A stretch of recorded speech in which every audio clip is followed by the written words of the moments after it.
Thanks for having me here. The weather is very kind. When I left Hong Kong, it's 4 degrees centigrade. And I arrived here, found that temperature is 3 times warmer.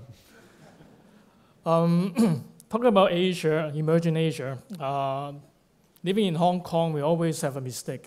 We think the emerging market means emerging Asia. And then we talk about emerging Asia, we always think that it's China. So I can make some differences here. What I try to highlight is a few points. One is that where the risk lies. To be honest, if you talk about 2011, probably not much. Again, I want to warn you that there's some degree of Asia bias here. I myself gone through 3 crises in my career. I joined Merrill Lynch in 1987, the stock crisis in New York. I left Merrill Lynch in 1998, right into the Asian financial crisis. And 5 years ago, when I joined Standard Chartered from the central bank, the Hong Kong Monetary Authority, people asked me, are you sure you won't see another crisis? I told them that I'm quite sure that I won't see another crisis as big as before. It turned out it's both true and wrong. Wrong in the sense that this latest crisis is much bigger than Asian financial crisis. But it's true is that the impact on us is much less. And if the impact on me is much less, at least I don't need to change job. Hope I know how to play with it. Yep. Some good news about Asia. During the crisis, half of the Asian or so-called emerging Asia countries has actually ran into recession. Some are pretty severe, more than what we have seen in the Asian crisis. But within a year or so, all of them managed to get back. And 5 economies, in particular China, India, Indonesia, and to your surprise, Philippines, and even Vietnam, didn't suffer any recession at all. A year into the crisis, the GDP level is still higher than before the crisis. And 2 years after, they're much higher. That probably makes a difference with what we see in terms of Asia. So most people's question now is this kind of so-called resilient performance sustainable? After this morning's talk about the US, I think I'm more confident it is sustainable. Sustainable in the sense that Asia, to a large extent, depends on export. And in old days, we export to US and Europe, and to some extent, Japan. If US were to grow by 3% plus, Europe probably not too far off, then we should have another good year. Looking at where the growth have come from during the last year or so, one part of those are coming from export. To be honest, I don't really that comfortable about those who depend so much on export, even though the export prospects should be better. I'll explain to it later. We have 2 countries which are relatively strong in export growth during last year. Singapore, where export at almost 10 percentage points to its growth. But most of the others, actually the growth is coming from domestic demand, either investment or consumption. And this on domestic demand is not just for driving their own growth, but also driving the export growth of the region. If you look at where are those exporters exporting to, most of those are actually exporting to themselves in the region. Asia, from Korea, China, all the way down to Southeast Asia, absorbed easily 30 to 80% of Asia's export growth last year. So the question is, to what extent Asia or emerging Asia can be their own final market going forward? That is my biggest question mark.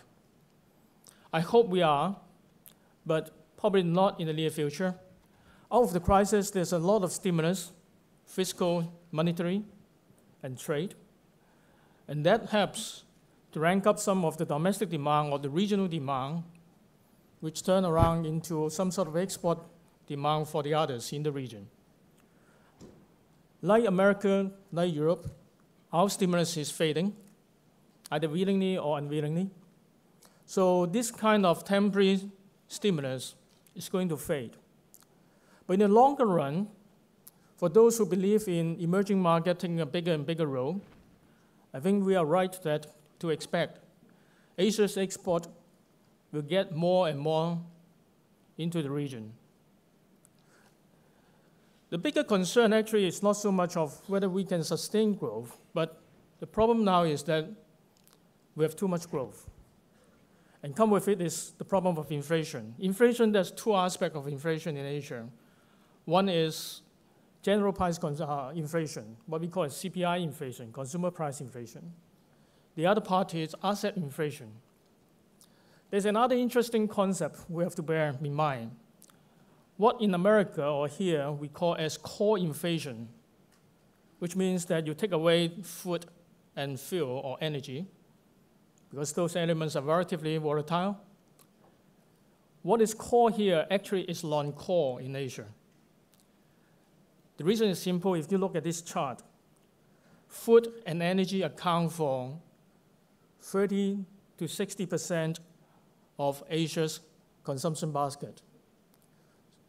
So what is non-core here is actually core in Asia. And that's why we have more worry this round, because our inflation is coming from higher food prices. The only comfort we can get in two aspects. One is that the current inflation level is only about half of what we have seen back in 2008. Second, the kind of food inflation are hitting us less than the kind of food inflation that hit us back in 2008. Asians consume a lot of rice and wheat. These are stable food. Fortunately enough, if our own forecast is right, and many of our commodity analysts is agreed to, is this round of the food price pressure is not coming from the stable food, grain or wheat or rice, but more from the cash crops. For those who travel to China often enough, one warning you have to be careful these days is that don't walk on the grass between rows. In the old days, they grow grass, they grow flower. These days, they grow vegetable. Farmers find it so profitable, they take every single pot that's cultivatable to grow vegetable. But the good thing is about this kind of food price pressure is these cash crops are of relatively short production cycles, probably a few weeks, maybe 1 or 2 months. So provided the policy response is right, which we seem to be seeing coming through, then probably take 1 or 2 quarters' time, the supply side response should help to curb consumer price or food price inflation. What we worry more is actually asset price inflation. As indicated just now, the biggest worry for us is too much money. There's another misperception here. Much of the money we have in Asia or emerging markets is coming from outside, capital inflow. Even though it may be right, we haven't seen much yet. Much of the excess liquidity is coming from the region itself because of the emergency, unconventional easing we have done. Now we are going through another interesting phase of development. In US here, and to some extent in Japan, we have unconventional monetary easing, quantitative easing. In Asia, we have unconventional monetary tightening. Central banks come up with all kinds of interesting tools, trying to tighten up their own monetary flow, as well as try to stop money flowing from outside. This is a much bigger task to deal with, and I will expect this year, if anything, this is the major risk.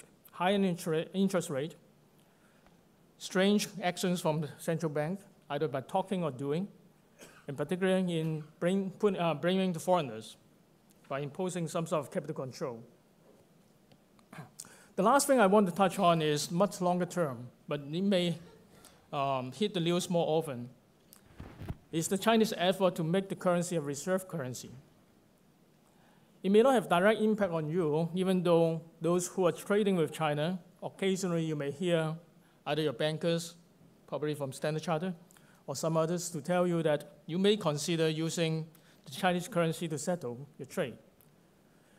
My guess is that quite unlikely people here will do it. Quite unlikely people in the developed countries will do it. Because why go for an inconvertible currency rather than a convertible currency, like the dollar and the euro? But in the emerging market or in the developing countries, there are more and more interest about using that. The Chinese is pushing the currency to settle trade and going further to use the currency for investment inward or outward. What is significant here is that from this crisis, we see some structural break of the global economy.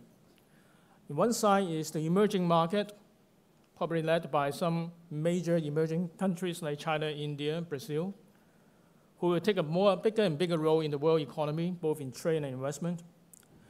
And another aspect is the financial sector.